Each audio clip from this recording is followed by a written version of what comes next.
ಭಗವಂತನ ವಿರಾಟ್ ರೂಪವನ್ನು ತಿಳಿಯಬೇಕು. ವಿರಾಟ್ ಅಂತ ಪರಮಾತ್ಮನಿಗೊಂದು ರೂಪ. ವಿರಾಟ್ ಅಂತ ಹೇಳಿದರೆ ಎರಡು ರೂಪ ಭಗವಂತನಿಗೆ, ವಿಶ್ವರೂಪ ವಿರಾಟ್ ರೂಪ ಅಂತ. ವಿಶ್ವರೂಪ ಬೇರೆ. ವಿಶ್ವರೂಪ ಅಂತ ಹೇಳಿದರೆ ಪರಮಾತ್ಮನ ದೇಹ ಒಂದು, ಮುಖಗಳು ಅನೇಕ ಇರುತ್ತೆ, ಇದನ್ನ ವಿಶ್ವರೂಪ ಅಂತ ಕರೀತಾರೆ. ವಿರಾಟ್ ಅಂತ ಹೇಳಿದ್ರೆ ಎತ್ತರವಾದ ಒಂದೇ ರೂಪ ಇರುತ್ತಂತೆ, ಎತ್ತರ. ಅದು ಎಷ್ಟು ಎತ್ತರ ಅಂದ್ರೆ ಈ ಬ್ರಹ್ಮಾಂಡ ಎಷ್ಟಿದೆಯಲ್ಲ ಅಷ್ಟು ಎತ್ತರ ಅಂತ. ಇಡೀ ಬ್ರಹ್ಮಾಂಡವೇ ಅವನ ದೇಹ ಅಂತ ಚಿಂತನೆ ಮಾಡೋದಿದೆಯಲ್ಲ, ಇದನ್ನ ವಿರಾಟ್ ರೂಪ ಅಂತ ಕರೀತಾರೆ. ಇದನ್ನ ಪ್ರತಿನಿತ್ಯ ಮಾಡಬೇಕು ಅಂತ ಹೇಳ್ತಾರೆ. ಕ್ರಿಯಾವಸಾನೆ ಪ್ರಯತ ಸ್ಮರೇತ. ಪ್ರತಿನಿತ್ಯ ಬೆಳಗಿನ ಜಾವ ಆನ್ನಿಕವನ್ನೆಲ್ಲ ಮುಗಿಸಿದ ಮೇಲೆ, ಹೆಣ್ಣು ಮಕ್ಕಳು ತುಳಸಿ ಪೂಜೆಯನ್ನು ಮುಗಿಸಿದ ಮೇಲೆ ಒಂದು ಬಾರಿ ಈ ವಿರಾಟ್ ರೂಪದ ಧ್ಯಾನವನ್ನ ಮಾಡಬೇಕಂತೆ. ಇದನ್ನ ಮಾಡಿದ್ರೆ ಅಂತ್ಯಕಾಲದಲ್ಲಿ ನನ್ನ ನಾಮಸ್ಮರಣೆ ಬರುವಂತೆ ಮಾಡುತ್ತೇನೆ ಅಂತಾನೆ ಭಗವಂತ. ಅದಕ್ಕೋಸ್ಕರವಾಗಿ ಅಂಥ ಒಂದು ದಿವ್ಯವಾಗಿರುವಂತಹ ಧ್ಯಾನವನ್ನ ಮಾಡಬೇಕು. ಏನದು ವಿರಾಟ್ ರೂಪ ಅಂತ ಹೇಳಿದ್ರೆ, ಕೆಳಗಿನಿಂದ ಹಿಡಿದು ಬ್ರಹ್ಮಾಂಡದ ಮೇಲಿನ ತನಕಲ್ಲೂ ಕೂಡ ಪರಮಾತ್ಮನ ರೂಪಗಳಿದ್ದಾವೆ. ಭಗವಂತನ ಒಂದೊಂದು ಅವಯವವೇನೆ ಒಂದೊಂದು ಲೋಕಗಳು ಅಂತ ಚಿಂತನೆ ಮಾಡಬೇಕು. ಒಂದೊಂದು ಲೋಕ ಒಂದೊಂದು ಅವಯವ ಅಂತ.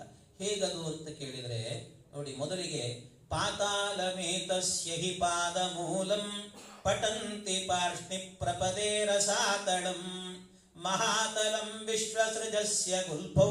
ಭಗವಂತನ ಒಂದೊಂದು ಅವಯವ. ಪಾತಾಳಮೇಕಸ್ಯ ಹಿ ಪಾದ ಮೂಲಂ. ಭಗವಂತನ ಪಾದದ ಅಂಗಾಲಿದೆ ಅಲ್ವಾ, ಅದು ಪಾತಾಳ ಲೋಕ ಅಂತ ಚಿಂತನೆ ಮಾಡಬೇಕು. ಅವನ ಮುಂಗಾಲು ಎನ್ನುವಂತಹದ್ದಿದೆಯಲ್ಲ ಪರಮಾತ್ಮನ, ಪಾತಾಳಮೇತಸ್ಯ ಹಿ ಪಾದ ಮೂಲಂ ಪಟಂತಿ ಪಾರ್ಷ್ಣಿ ಪ್ರಪದೇ ರಸಾತಲಂ. ಮುಂಗಾಲು ಎನ್ನುವಂತಹದ್ದು ರಸಾತಳ ಲೋಕ ಅಂತ. ಆಮೇಲೆ ತಳಾತಳ ಲೋಕ ಅಂತ ಹೇಳಿದ್ರೆ ಭಗವಂತನ ಏನು ಆ ಕಡೆ ಈ ಕಡೆ ಗೆಲ್ಲಿರುತ್ತಲ್ವ, ಗಂಟು ಅಂತ ಹೇಳುತ್ತೇವೆ, ಅದನ್ನ ರಸಾತಳ, ಹೀಗೆ ತಳಾತಳ ಲೋಕ ಅಂತ. ಹೀಗೆ ಅತಲ ವಿತಲ ಸುತಲ ಪಾತಾಳ ತಲಾತಲ ಎಲ್ಲ ಭೂತಲ ಅಂತ. ನಾವಿರುವ ಲೋಕ ಅಂತ ಹೇಳಿದ್ರೆ ಭೂತಲ. ಅವನ ಭಗವಂತನ ಸೊಂಟ ಅಂತ ಚಿಂತನೆ ಮಾಡಬೇಕಂತೆ.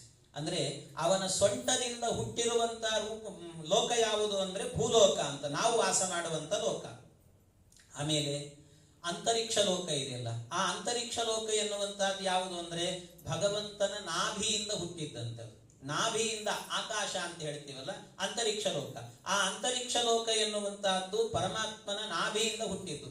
ಇಲ್ಲಿ ಏನು ವಿರಾಟ್ ರೂಪವನ್ನು ಹೇಳಿದ್ದಾರೆ, ಇದನ್ನೇ ಪುರುಷ ಸೂಕ್ತದಲ್ಲೂ ಕೂಡ ಹೇಳೋದು. ಪುರುಷ ಸೂಕ್ತದಲ್ಲಿ ಭಗವಂತನನ್ನು ಹಾಡುವಾಗ ಇದೇ ಮಾತೇಳಿ, ನಾಭ್ಯಾ ಆಸೀದಂತರಿಕ್ಷಂ ಶೀರ್ಷ್ಣೋದ್ಯೌ ಸಮವರ್ತತ ಎಲ್ಲ ಹೇಳುವಾಗ ನಾಭ್ಯಾ ಆಸೀದ್ ಅಂತರಿಕ್ಷಂ. ಅಂತರಿಕ್ಷ ಲೋಕ ಎನ್ನುವಂತಹದ್ದು ಭಗವಂತನ ನಾಭಿಯಿಂದ ಹುಟ್ಟಿರುವಂತಹದ್ದು ಅಂತ ಹೇಳಿ. ಪುರುಷ ಸೂಕ್ತ ಅಂದ್ರೆ ಬೇರೆ ಏನಲ್ಲ, ವಿರಾಟ್ ರೂಪಿ ಭಗವಂತನನ್ನು ಹೇಳುವ